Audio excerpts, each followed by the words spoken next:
okay नमस्ते आज हामी हेर्नेछौँ डिक्सनेरीका केही मेथडहरू हामी डिक्सनेरी हेरेछौँ हैन पाइथनमा डिक्सनेरी जब फर्स्टमा चाहिँ म तपाईलाई एउटा एक्जाम्पल गराउँछु सानो र प्राइस भनम डिक्सनेरी दिम एप्पलको एपीपीआली एप्पलको प्राइस कति होला 200 बीए यानी बनानाको 400 सो मैले चाहिँ आफै दिएको हैन कुनै पनि थाहा छैन त्यसै र्यान्डमली नम्बर दिएको तपाईले चाहिँ नसोच्नु है 400 200 के दिएको भनेर प्राइस बनाना अनि ग्रेप्स GRAPES ग्रेप्स 1000 लात त सो प्रिन्ट गरम लेखम what is the price of apple an apple ठीक छ नि र त्यसपछि हामी प्रिन्ट गरम एप स्ट्रिङ युज गरेर price of an apple is curly bracket so चाहिँ स्ट्रिङ फर्मेटिङ हो सजिलो हुन्छ भेरिएबल टक्क हाल्दियो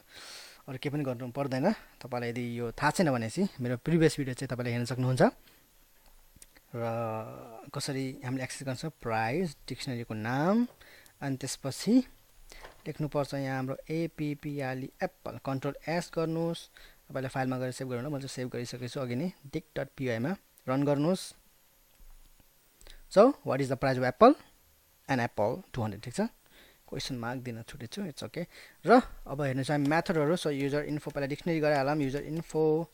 टक्क लागेर सो नेम के हो युजर को रोहन हो उसको एज कति हो 30 राख्दिम यता सोल्टीलाई र उसको फेभरेट सङ के हो okay I love you love me okay यो चाहिँ सङ हो थाहा छैन कुन सङ हो त्यसै लेखेको मैले चाहिँ हैन र फर्स्टमा चाहिँ यदि तपाईलाई कीहरु चाहिँ मात्रै थाहा पाउनु छ भने चाहिँ तपाईले चाहिँ लेख्न सक्नुहुन्छ माई की यो चाहिँ भेरिएबल हो यसमा चाहिँ म के लेख्छु user info dot keys okay र तपाईलाई हामीलाई भ्यालुज थाहा पाउनु छ भनिसकेपछि युजर इन्फो डट भ्यालुज ठीक छ यसलाई पनि भेरिएबलमा हाल्दिम my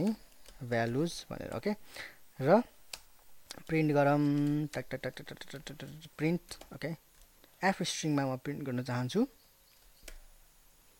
so my keys is टक्क लागेर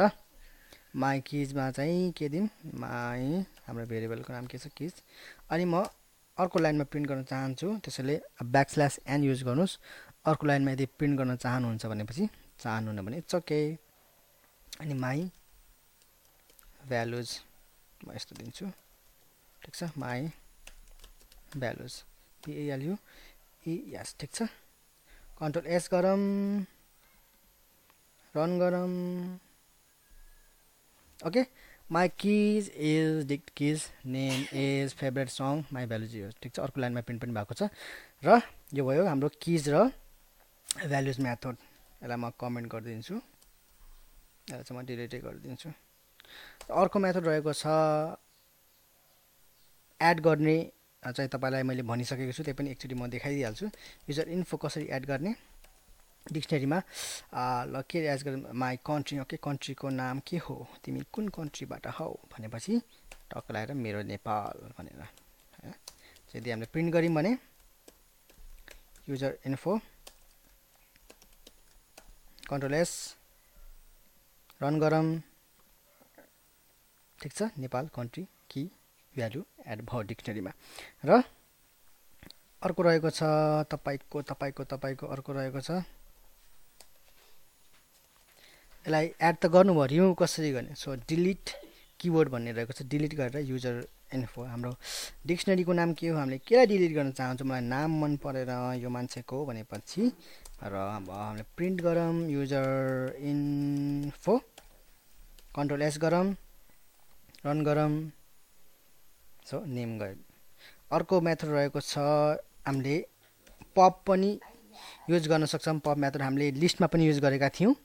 सो त्यसको लागि चाहिँ हामीले युजर इन्फो यही छ युजर इन्फो डिक्सनरीको नाम अनि केलाई पप गर्ने भनेपछि फेरि मलाई नेमै मन पर्दैन है त र यसलाई प्रिन्ट नगरौँ कि यसलाई चाहिँ यसरी युजर इन्फो डट पप है त यसरी यसरी यसरी यसरी यसरी यसरी ठिक छ user info dot pop control S गरौँ सरी यसलाई प्रिन्ट पनि गर्नु पर्यो नि त हैन हाम्रो डिक्सनरीमा के बच्यो भनेर user info control S run गर्नुहोस् ओके एरर आयो यसलाई चाहिँ एकैछिन के छ भनेपछि पप ओके ओके एकैछिन है सो युजर हाम्रो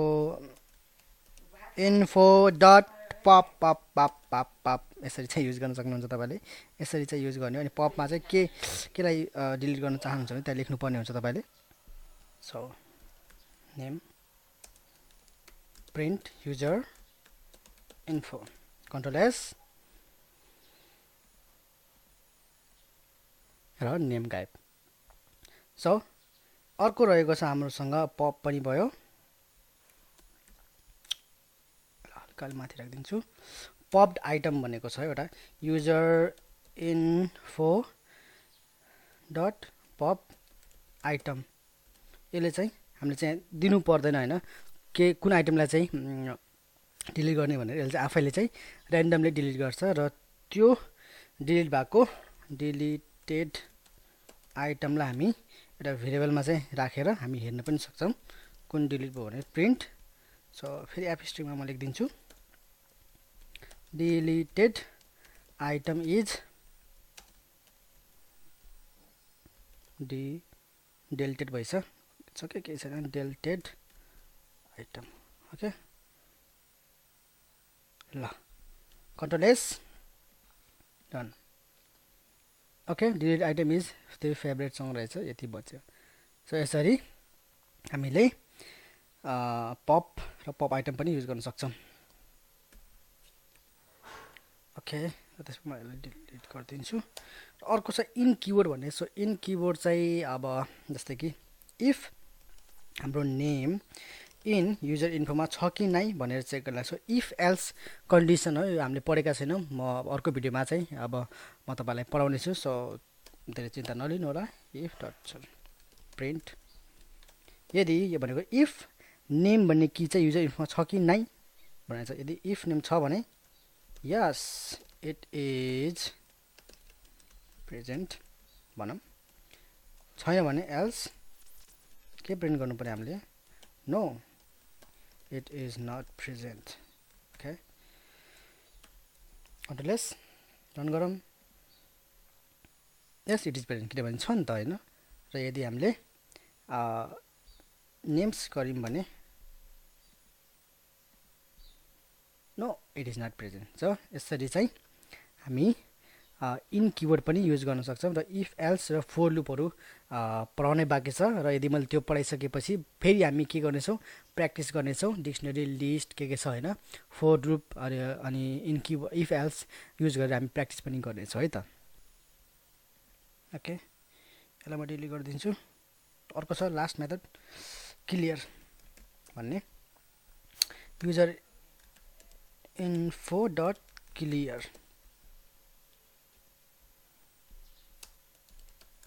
यसले चाहिँ पुरै डिक्सनरी नै क्लियर गरिदिन्छ हैन so user info control S गरौँ रन गरौँ सो एम्प्टी सो यसरी चाहिँ हामी डिक्सनरी पनि बनाउँछौं की भ्यालु पेयर युज गरेर अनि यसको डिफरेन्ट मेथडहरु पनि हेर्यौं र हामी फोर लुप र इफ एल्स कन्डिसनहरु पनि हेर्नेछौं त्यसपछि हामी प्र्याक्टिसहरु गरिराख्नेछौं है त सो आजलाई यति नै थ्यांक यू सो मच